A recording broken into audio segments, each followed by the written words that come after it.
Let's look at another method of costing, which is ABC, or activity-based costing. So as you see, activity-based meaning we are going to consider the cost of each activity, not the cost of a product or a service. So we are considering the cost of each activity. So this method is an accurate technique that assigns costs to activities rather than products and services. It enables accurate allocation of costs.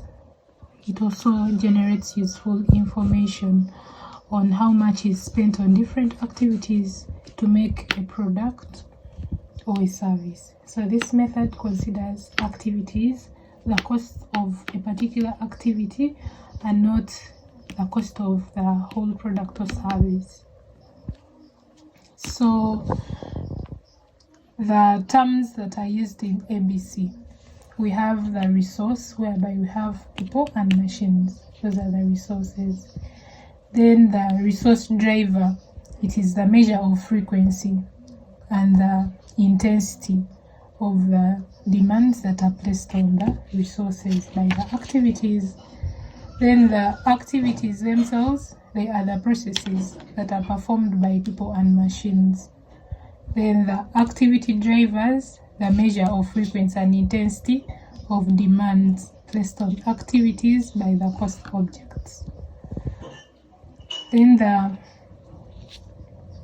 cost objects we have are the products and services that are produced, and these are the ones that cause the costs to occur. Then the cost drivers, these are the factors that affect the cost of the activity, for example, poor quality.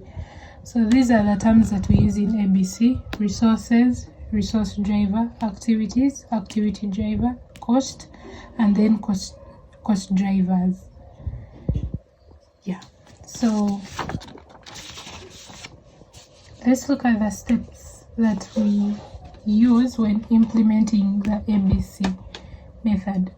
First is to identify the activities, then assessment of the resource costs to the activities.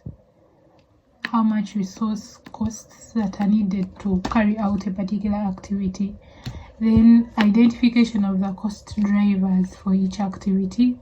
Then computation of the cost drivers, whereby we calculate for the cost driver by getting the total cost of the activity.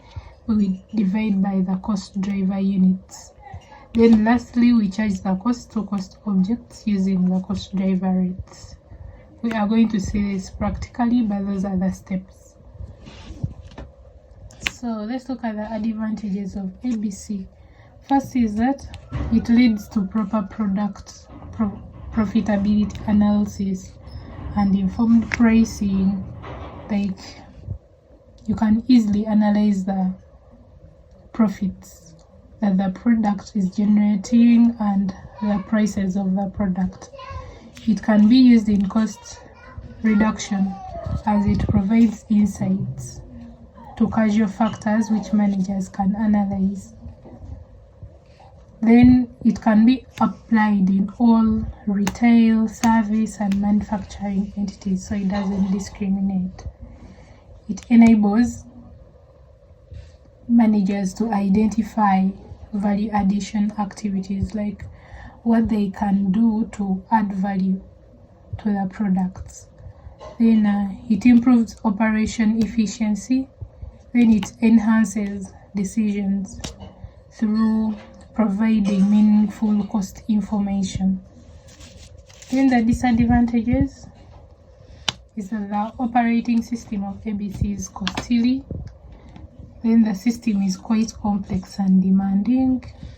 Then it is not accepted by practitioners, like the people who do the real work, but it's accepted by academicians. Then there is difficulty in choosing the cost drivers.